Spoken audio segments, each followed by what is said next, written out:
Alors, Catherine Coron, je le rappelle, vous êtes maître de conférence en civilisation britannique à l'Université Paris Panthéon-Assas. Quand on voit ce sujet, on se demande un peu aussi pourquoi Rishi Sunak a pris cette décision. Pourquoi ne pas avoir finalement attendu un peu avant d'enclencher la tenue de ces législatives ? Oui, je crois que c'est la question que tout le monde se pose. Et je pense qu'en fait, les indicateurs économiques sont nettement meilleurs qu'on ne l'attendait, puisque par exemple, le produit intérieur brut avait été pronostiqué comme étant, dans le meilleur des cas, à 0,4%. Or, en fait, en mai, on a appris qu'il était à 0,6%, ce qui est mieux que les États-Unis, qui sont à 0,4%, mieux que la France et l'Allemagne, qui sont à 0,2%, mieux que l'Italie, qui est à 0,3%.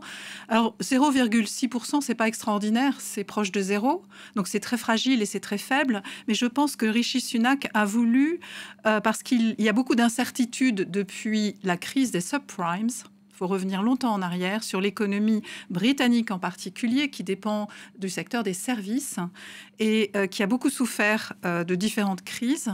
Et donc, comme il y a énormément d'incertitudes, actuellement, on a une certitude, entre guillemets, qui est que ça va mieux et que le Royaume-Uni est en tête dans ceux qui vont mieux.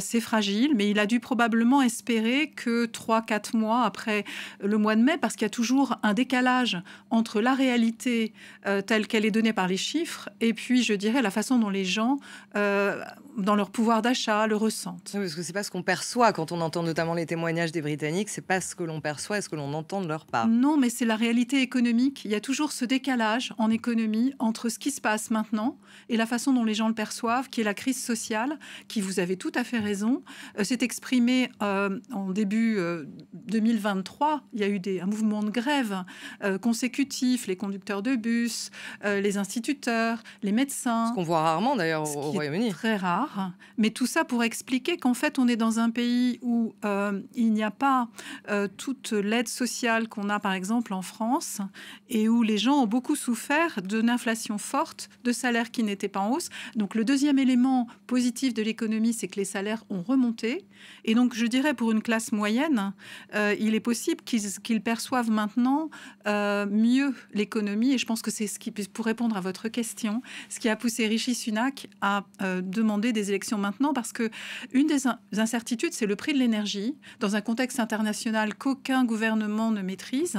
Et je pense qu'il a dû vouloir préférer maintenant, où il n'y a pas la question du prix de l'énergie qui est cruciale pour les ménages, alors qu'en janvier, elle serait sûrement d'actualité. En fait, il ne maîtrise pas nécessairement tout. Il n'est pas responsable de cette amélioration de l'inflation, puisque c'est la Banque centrale qui est responsable de cela. Mais voilà, il espère probablement pouvoir enrayer une défaite probable. Je pense qu'il faut être prudent. Ça semble loin quand même, on est loin du compte. Enfin, et j'ai l'impression que... Personnellement, je suis plus prudente, bon, probablement parce que je suis universitaire et que j'observe avec beaucoup d'intérêt l'économie britannique depuis 30 ans maintenant.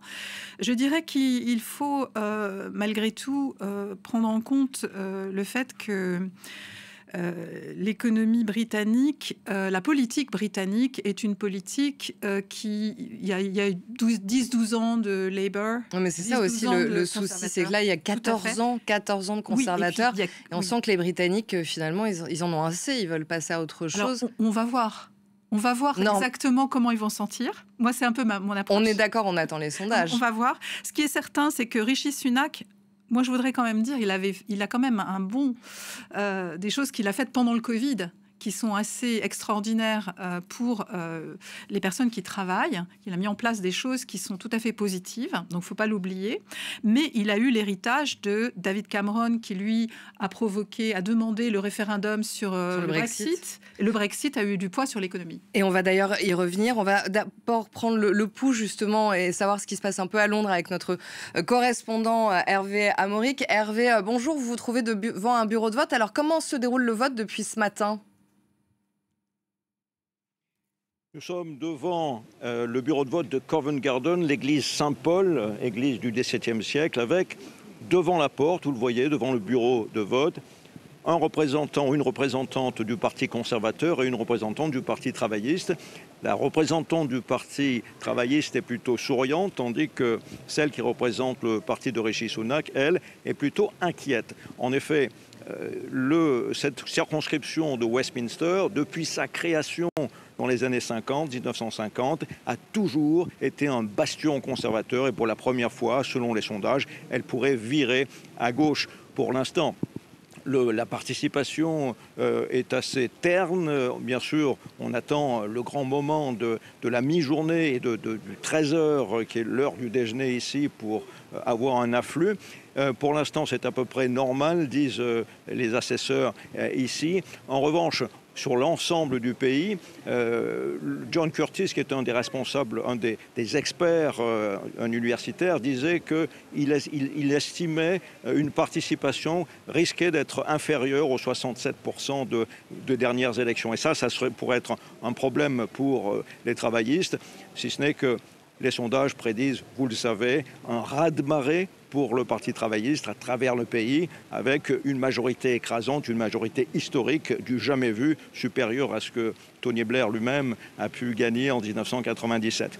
En revanche, cela dépend effectivement de la participation. Il faut que les gens aillent voter. C'est pour ça que le chef de file des travaillistes, Keir Starmer, rabâchait pendant toute l'élection, si vous voulez un changement, il faut aller voter.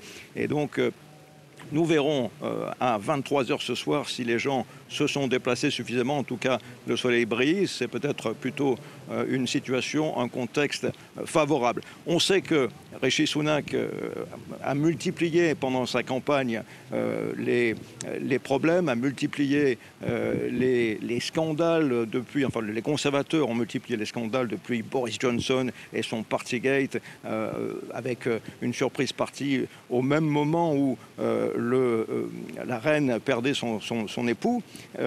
On se souvient ensuite de ce qui s'est passé avec Liz Truss, le successeur de Boris Johnson, qui a sabordé l'économie, et puis Rishi Sunak, qui au sein de sa campagne a été jugé a manqué d'efficacité pour régler un scandale au sein de son parti conservateur, lorsque des dirigeants de son parti ont fait des délits d'initiés en allant poser des paris sur la date des élections alors qu'ils la connaissaient et que cette date n'était pas encore officielle. Donc tout ça fait qu'après 14 ans de pouvoir conservateur, la population en a le ras-le-bol des conservateurs. C'est ce qu'on entend partout à travers ce pays.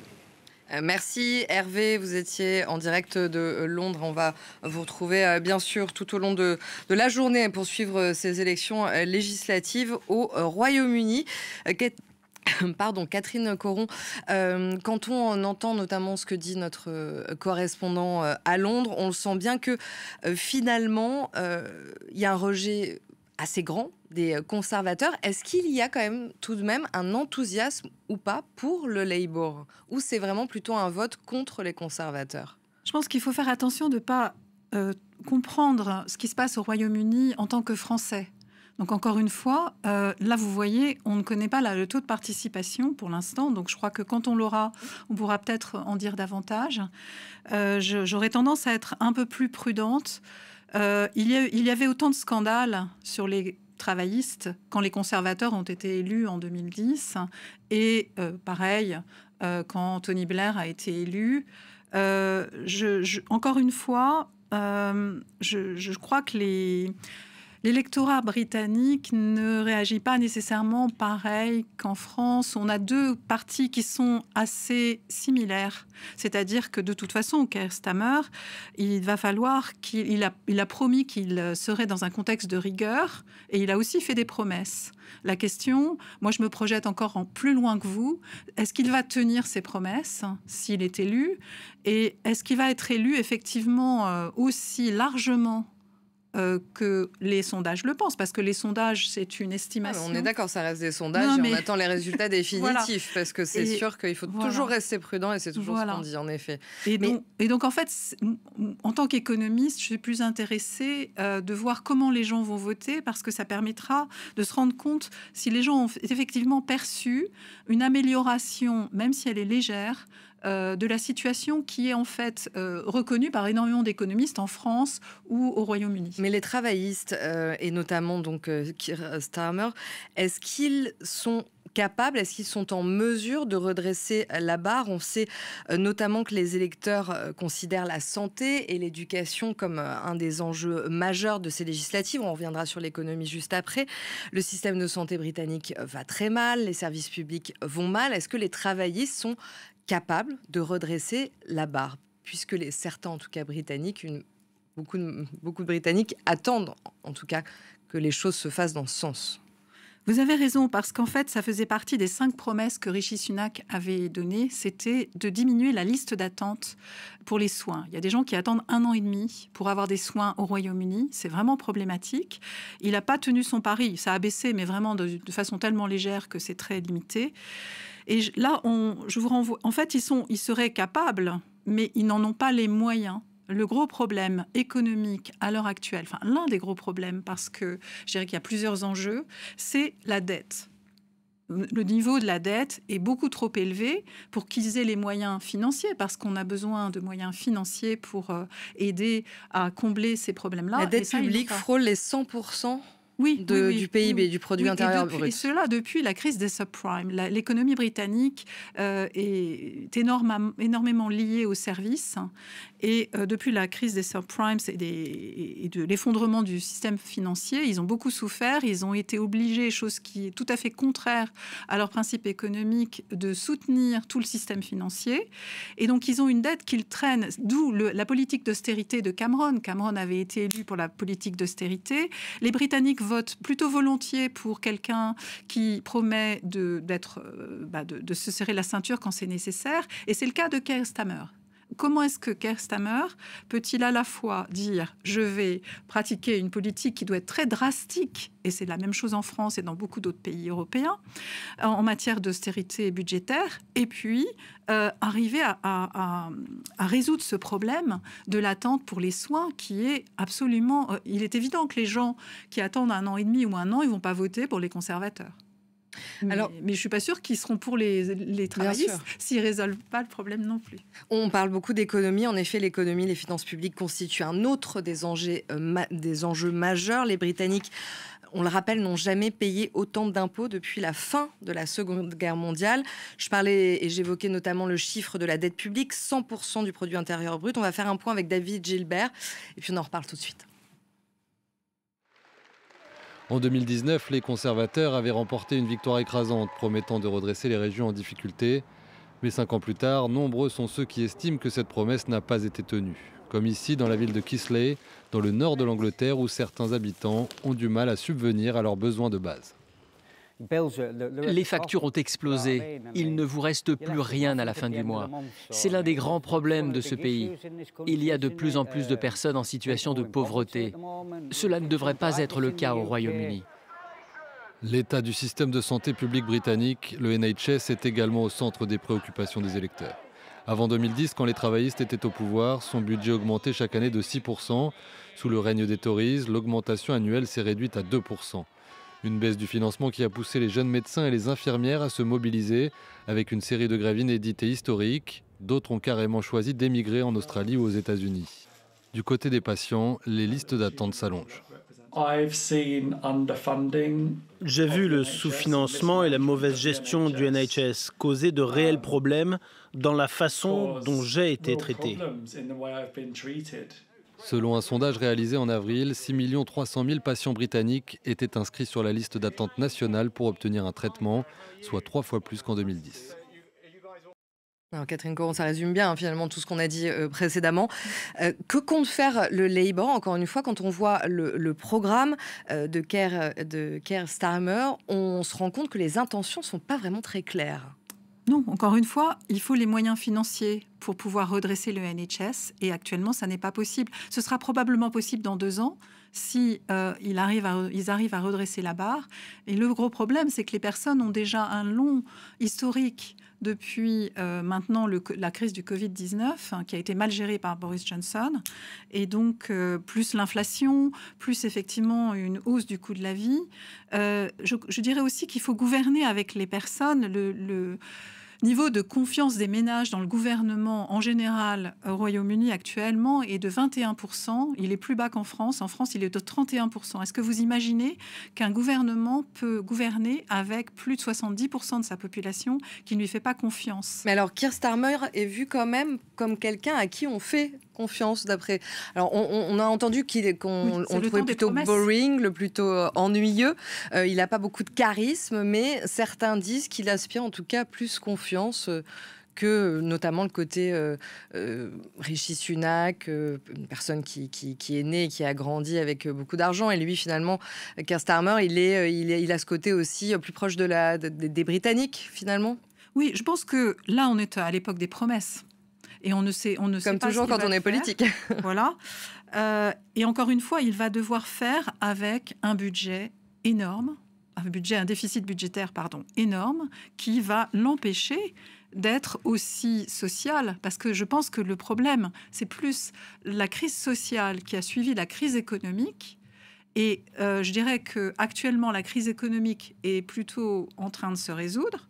Sauf qu'il y a bien sûr un certain nombre de problèmes, mais qui ne concernent pas les Britanniques qui votent parce qu'ils ne s'en rendent pas nécessairement compte à l'heure actuelle. Ce qui compte pour eux, c'est le pouvoir d'achat. Le pouvoir d'achat, ça s'est amélioré, ce qui pourrait effectivement contribuer à limiter peut-être la défaite des conservateurs.